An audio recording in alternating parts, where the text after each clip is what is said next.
नमस्कार। आदर्श विद्या मंदिर में आप सभी भैया बहनों का स्वागत, हार्दिक अभिनंदन। पिछले वीडियोज में हमने विंड कविता को पढ़ा है, उसका हमने पहला अंतरा पढ़ा है।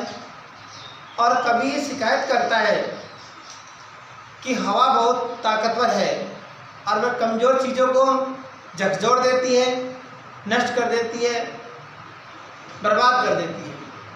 कवि ने शिकायत की थी हवा से कि तू धीरे चल, दरवाजे खिड़कियों को मत तोड़, और ये ताक में जो किताबें रखी हुई हैं उनके पन्नों को मत फाड़।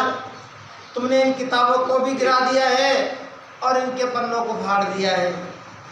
और कवि कहता है कि तू इतनी तेज चलती है कि बाद में बरसात और ले आती है, तो संकट तो होता ही है, उस संकट में और दूसरा संकट तैयार हो जाता है।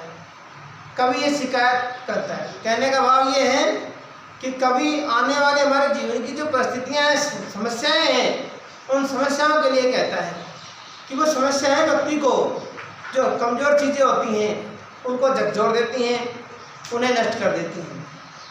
इसी प्रकार सबल जो व्यक्ति होता है वह उनका सामना कर लेता है, और जो कमज़ोर वस्तुएं होती हैं, चीज़ें होती हैं, वो उन आने वाले संकटों के सामने अपना अस्तित्व खो देती है और नष्ट हो जाती है। इस कविता में जो यह अंतरा है इसमें भी यही बात बताई गई है। दूसरा अंतरा इसके कुछ शब्दार्थ हैं। फ्रेल, फ्रेल का अर्थ है कमजोर, दुर्बल। क्रम्बलिंग, जर्जर, वीकनेस। राफ्टर, बल्लियाँ, जो हम छत को सहारा देने के लिए, सपोर्ट देने के लिए जो हम लकड़ी की बनी हुई पोल टाइप नुमा जो लट्ठा होता है उसको हम लगाते हैं, उसे बल्ली कहते हैं। बॉडी जो हमारा शरीर, लाइव्स, जीवन, जिंदगियाँ। गॉड, यहाँ पर गॉड पवन के देवता को कहा गया है। और विनोज, विनोज का अर्थ है नष्ट कर देना। पॉकिंग, फन है, मजाक बनाना। वीकलिंग्स, वीकलिंग्स का अर्थ है यहाँ कमजोर, कमजोर वस्तुएं, कमजोर व्यक्ति, वस्तु, शरीर, जीव, जंतु, सबके लिए वीकलिंग्स जो कमजोर चीजों के लिए यहाँ पर बताया गया है। कवि कहता है यहाँ पे यू आर वेरी क्लेवर। कवि हवा से कहता है कि ये हवा तू बड़ी चतुर है, तू बहुत चतुर है। टॉकिंग फन एट वीकलिंग्स, जो कमजोर चीजें हैं, कमजोर वस्तुएं हैं, तू उनका मजाक उड़ाती है, तू उनका मजाक उड़ाती है। क्यों? क्योंकि तू उनको नष्ट कर देती है और तेरे पर कोई प्रभाव पड़ता नहीं है। फ्रेल क्रैम्बलिंग हाउस है, कमजोर जो दुर्बल जर्जर जो घर है। क्रैम्बलिंग डोर्स, कमजोर जो दरवाजे हैं। क्रैम्बलिंग राफ्टर्स, जो कड़ियाँ जो छत को रोकती हैं, बल्लियाँ हैं। क्रैम्बलिंग वुड, कमजोर जो हमारे पेड़ हैं। क्रैम्बलिंग बॉडीज, लड़खड़ाते हुए शरीर, जो जर्जर शरीर है। क्रैम्बलिंग लाइफ, जो लड़खड़ाती जिंदगियाँ हैं, कमजोर वर्ग जिसको कह सकते हैं। क्रैम्बलिंग हार्ट्स, और जो लड़खड़ाते हुए जो जर्जर हृदय हैं उनके लिए। तो कवि यहाँ कहना चाहता है क्रम्बलिंग लाइफ का मतलब गरीब तबके के लोग, उनके सामने।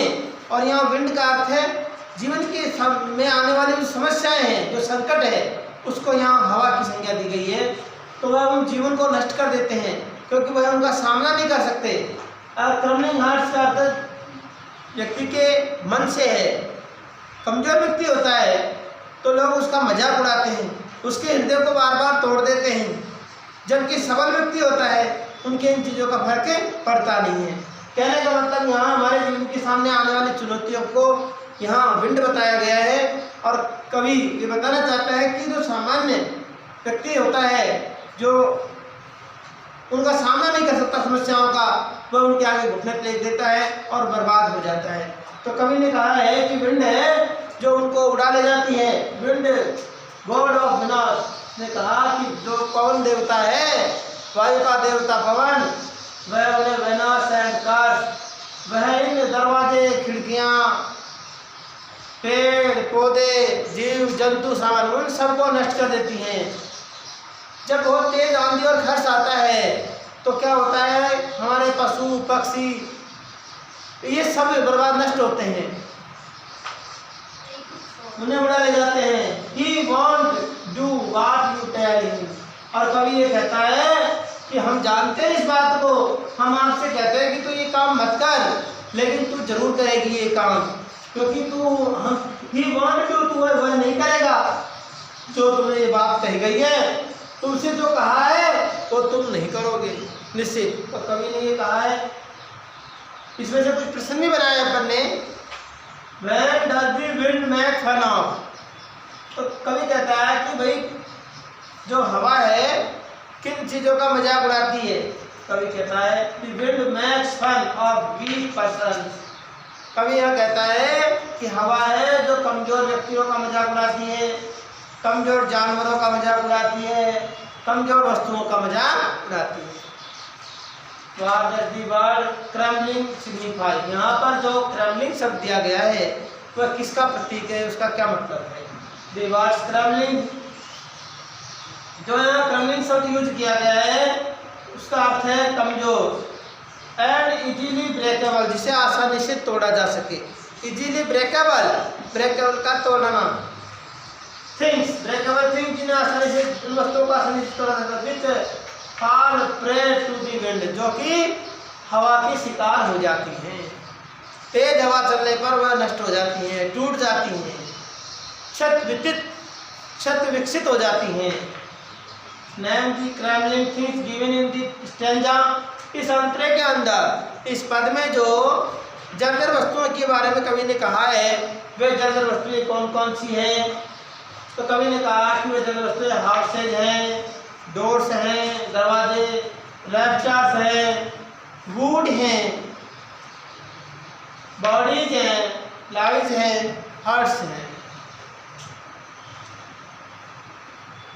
What does the wind do to crumbling things?